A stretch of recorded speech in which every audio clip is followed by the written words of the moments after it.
नल पुराण इतिहास के एपिसोड 116 में आप सभी श्रोताओं का, भक्तों का और सब्सक्राइबर बंधुओं का एक बार फिर से स्वागत और हार्दिक अभिनंदन है। देखिए श्रोताओं, आज मैंने जो कमेंट लिया है प्रसारित करने के लिए, उनका नाम श्रीमान सज्जन सिंह मीणा, राजस्थान पुलिस में एएसआई के पद पर वो कार्यरत हैं और वो लिखते हैं, गुरुजी सादर नमस्कार। मैंने नल पुराण के 1 से लेकर के 115 तक के सभी एपिसोड ध्यानपूर्वक सुने हैं। मैं सज्जन सिंह मीणा, राजस्थान पुलिस में एएसआई हूं। तो देखिए थानेदार साहब, आपका बहुत बहुत स्वागत और हार्दिक अभिनंदन है। और वो आगे लिखते हैं, नल पुराण की कथा के बाद एक और नई कथा जरूर प्रसारित करना और 116वें एपिसोड का बेसब्री से इंतजार रहेगा। कृपया मेरा कमेंट भी पढ़कर सभी को सुनाएं, धन्यवाद। तो देखिए श्रीमान एएसआई साहब, आपका हमारे चैनल पर हार्दिक स्वागत और अभिनंदन है। हम आप जैसे विद्वानों का बार बार आभार व्यक्त करते हैं, क्योंकि आप राजस्थान में सरकारी सेवा करते हैं, फिर भी समय निकाल करके आप हमारे एपिसोड देखते हैं। इसके लिए हम आपके आभारी रहेंगे और आपका हमारे चैनल पर स्वागत करते हैं। आइए श्रोताओं, मैं आपका ध्यान 115वें एपिसोड से जोड़ता हूं। 115वें एपिसोड में मैंने आपको बताया था कि राजा नल और मनसुख दोनों माता काली के मंदिर में पहुंच जाते हैं, जो तिमनगढ़ के दुर्ग के पूर्व दिशा में बना हुआ था।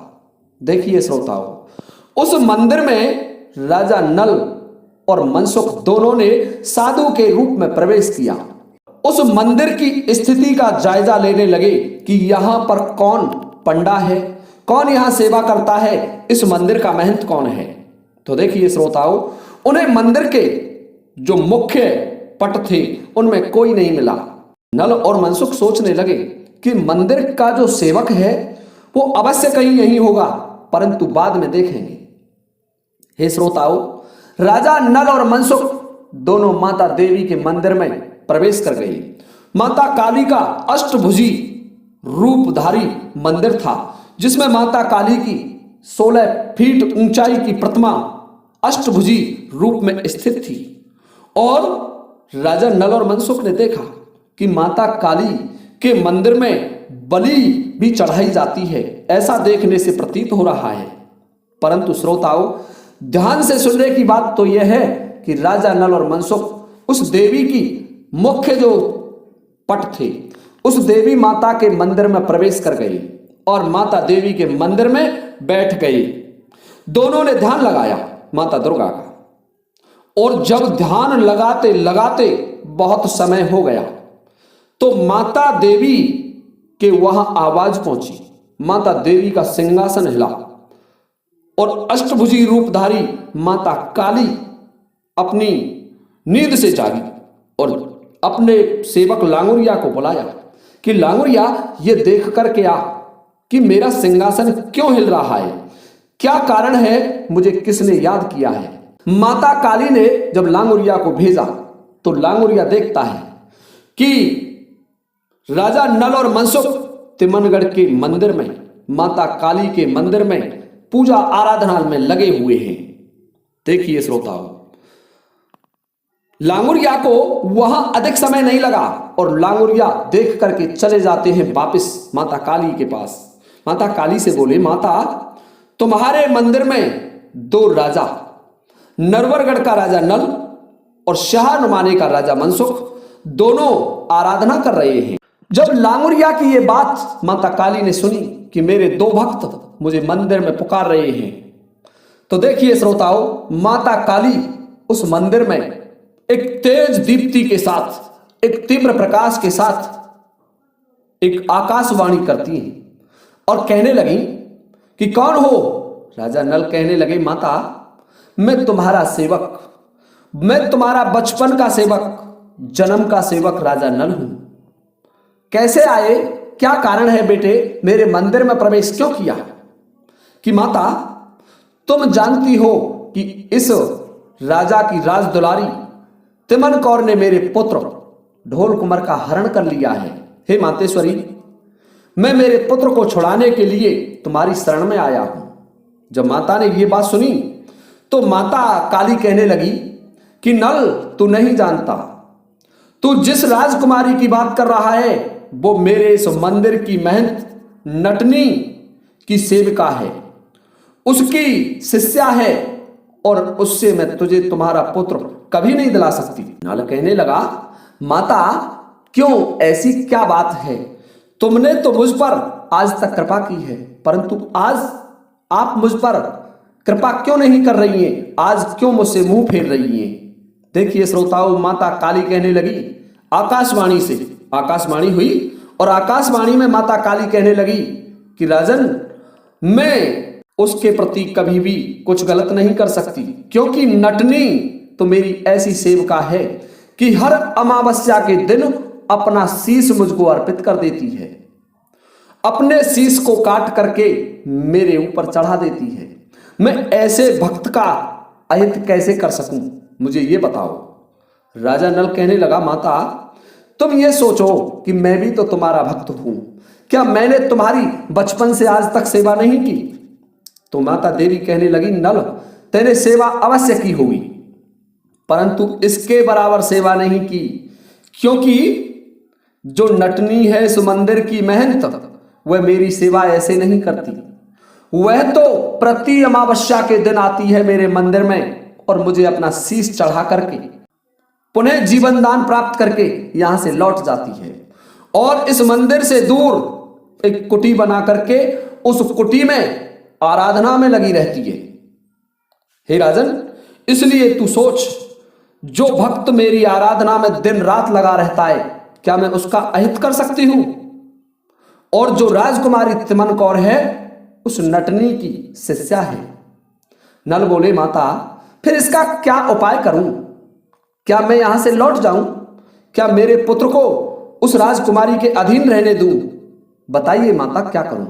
जब नल की बात देवी माता ने सुनी, माता काली ने सुनी, तो राजा नल से कहने लगी, राजा ध्यान से सुन, यहां मैं तिमनगढ़ की देवी हूं, मेरा दायित्व है तिमनगढ़ के दुर्ग की सुरक्षा करना, तिमनगढ़ के राज्य की रक्षा करना, इसलिए यहां मैं तेरी कोई सहायता नहीं कर सकती।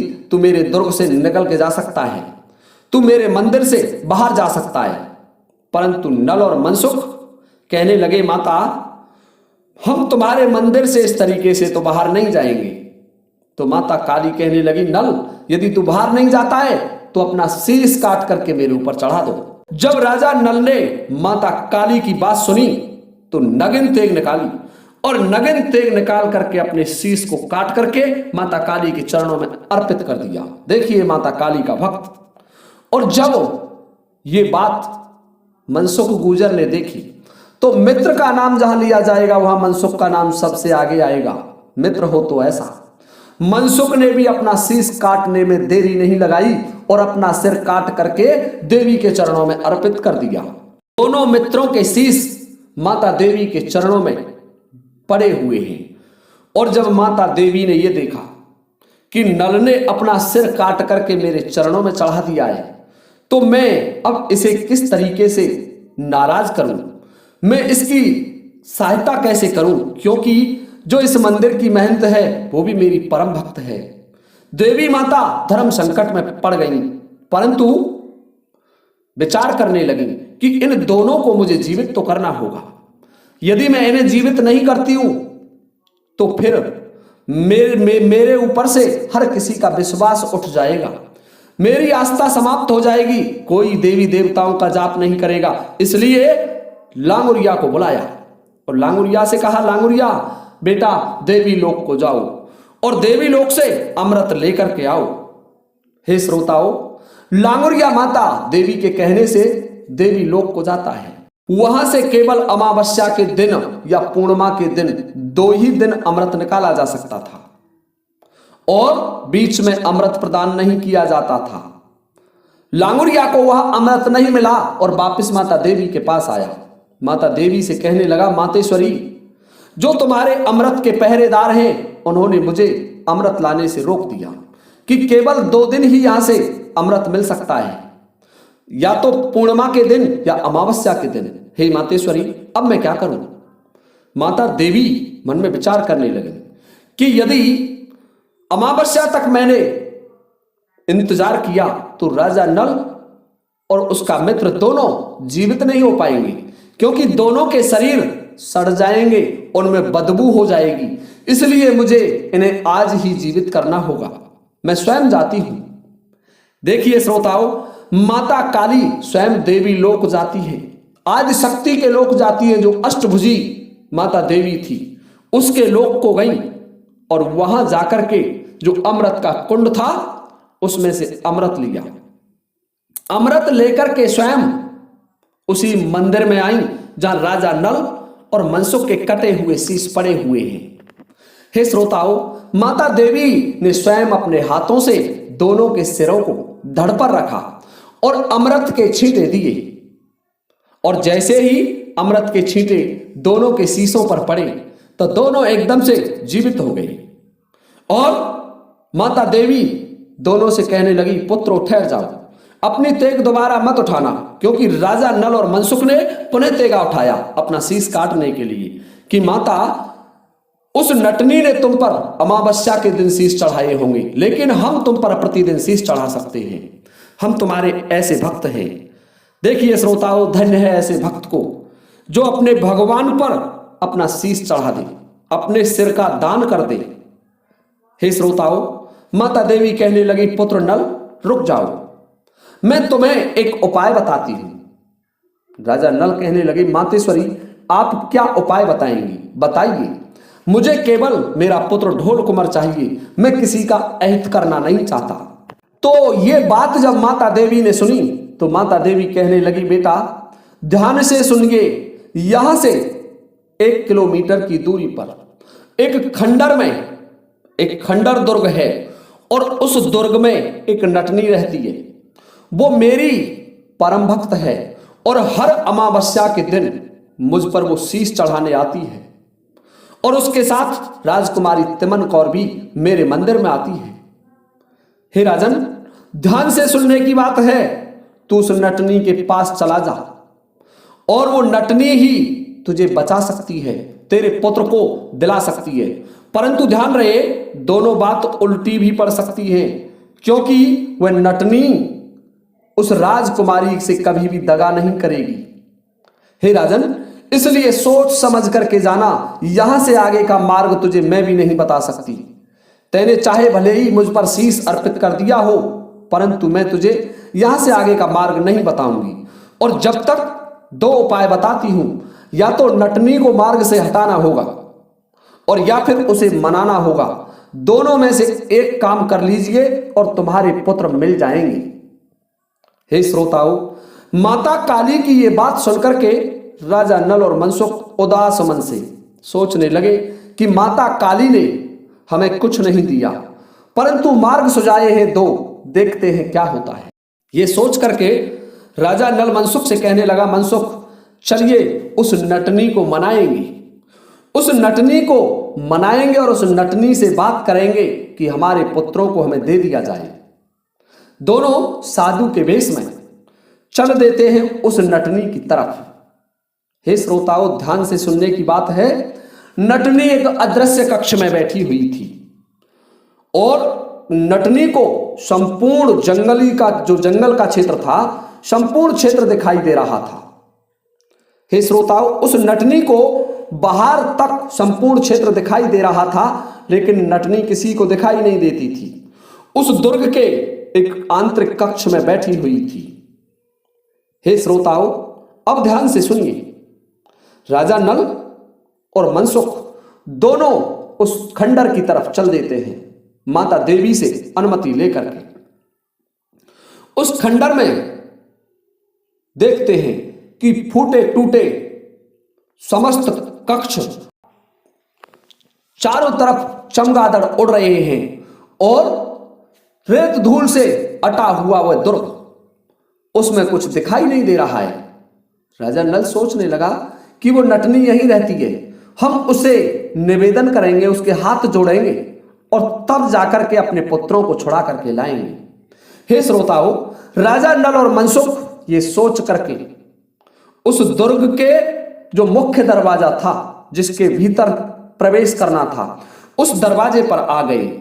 परंतु दरवाजे में प्रवेश करने से डर लग रहा है।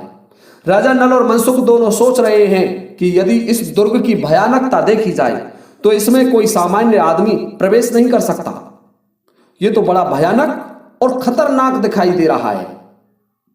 मनसुख कहने लगा नल से, मित्र, जब तुम ऐसे खतराओं से डरोगे तो पुत्र कभी नहीं छूटेगा। वो पुत्र तोता बना हुआ राजकुमारी तिमन कौर के यहां ही मर जाएगा, लेकिन हम उसे छुड़ा नहीं पाएंगे। हे श्रोताओं, राजा नल कहने लगा, तो मित्र क्या करूं कि मित्र इस दुर्ग में प्रवेश करेंगे। देखिए श्रोताओं, राजा नल और मनसुख उस दुर्ग के मुख्य दरवाजे पर, जो खंडर में तब्दील था, उसके मुख्य दरवाजे पर खड़े हुए हैं और उस दुर्ग में प्रवेश करने का विचार कर रहे हैं। और जो नटनी थी उस दुर्ग की रक्षिका, माता काली के मंदिर की महंत, जो एक महाजादूगरनी थी, वो मन में विचार कर रही है कि ये मैंने आज से कुछ दिन पहले भैरों के लिए 2 राजाओं की भेंट बोली थी कि 2 छत्रपति राजाओं की भेंट मैं तुझे चढ़ा दूंगी। तो माता काली ने बहुत अच्छा किया, मुझे ना जाने कहां कहां डोलना पड़ता, किस राजा का अपहरण करना पड़ता, और ये दोनों राजा जो परम प्रतापी भी हैं, इनमें राजा नल और राजा मनसुख हैं, दोनों को पहचान जाती है। ये बहुत अच्छा किया माता भवानी ने, इन दोनों को मेरे पास भेज दिया। मैं इन दोनों की भेंट अमावस्या के दिन भैरव पर अवश्य चढ़ा दूंगी। अब मुझे कोई दिक्कत नहीं है। हे श्रोताओं, नटनी अपने कक्ष से सब कुछ देख रही है और बैठी बैठी प्रसन्न हो रही है और माता भवानी की आराधना कर रही है कि हे माता दुर्गा, तुमने तो मेरा पहले ही प्रबंध कर दिया कि 2 राजाओं की भेंट तुमने भैरव के लिए बोली थी, तो लीजिए मैं तुम्हें 2 राजा भेज रही हूं। हे मातेश्वरी, तुम महान हो, तुम्हारी लीला अपरंपार है। नटनी ये विचार कर रही है और राजा नल और मनसुख दोनों उस दुर्ग में घुसने की कोशिश कर रहे हैं। मनसुख कहने लगा, मित्र, ऐसे काम नहीं चलेगा। यदि इस तरीके से हम डरे तो अपने पुत्रों को कभी नहीं छुड़ा पाएंगे। हमारा पुत्र कभी नहीं छूटेगा। हमें इस दुर्ग में प्रवेश करना होगा और खोजना होगा उस नटनी को और मनाना होगा, हाथ जोड़ करके उसके चरणों में निवेदन करके, और तब जाकर के हमारा पुत्र हमें कहीं मिल सकता है। हे श्रोताओं, राजा नल और मनसुख ने उस दुर्ग में प्रवेश किया। परंतु देखिए, ध्यान से सुनने की बात तो यह है कि उस नटनी ने एक मायावी सीढ़ी बना दी और मायावी सीढ़ी को, जो उसकी जेल थी, उस दुर्ग में एक कारागृह बना हुआ था, उस कारागार के ऊपर से सीढ़ियां जो मायावी थी निकाली और राजा नल और मनसुख ने उस दुर्ग में प्रवेश किया। तो सोचने लगे कि बहुत जल्दी ही इस दुर्ग में कोई भयानक विपत्ति हम पर आ जाएगी। राजा नल और मनसुख को कहीं कोई मार्ग नहीं मिल रहा है। मार्ग खोजने के लिए उन्होंने देखा कि कुछ सीढ़ियां हैं जो ऊपर की तरफ जा रही है और वो नटनी अपने कक्ष से सब कुछ देख रही है कि राजा नल और मनसुख दोनों इन सीढ़ियों पर चढ़ेंगे। राजा नल और मनसुख दोनों उन सीढ़ियों पर चढ़ने लगे और जब चढ़कर के उस जेल के ऊपर आए, जो कारागार था उसके ऊपर आए, तो नटनी ने मायावी सीढ़ियों को एकदम से तोड़ दिया और जैसे ही सीढ़ियां टूटी तो राजा नल और मनसुख धड़ाम से उस जेल के अंदर गिर पड़े। अंधेरा कक्ष जिसमें चारों ओर से दुर्गंध और बदबू मार रही है। वहां कुछ कंकाल, जो नरों के कंकाल थे, उसमें पड़े हुए हैं और कुछ जानवरों की हड्डियां और खोपड़ियां उसमें पड़ी हुई हैं। राजा नल और मनसुख उसे देखने लगे कि हम कहां आ गए, यह क्या हुआ हमारे साथ, एकदम से अचानक हम इसमें कैसे गिर गए। परंतु देखिए श्रोताओं, उस कक्ष को देखने के बाद राजा नल और मनसुख को पता चला कि वो तो सलाखों में बंद हैं। चारों ओर से मोटी मोटी सलाखें लगी हुई हैं और जो कक्ष है शायद वो जेल है, वो एक काल कोठरी है। दोनों एक काल कोठरी में पड़े हुए हैं। तो ये था श्रोताओं हमारा आज का वीडियो। यदि आपको ये वीडियो पसंद आया हो तो कृपया इस वीडियो को लाइक करना ना भूलें। इसी के साथ अब ये वीडियो मैं समाप्त करता हूं। जय हिंद, जय भारत।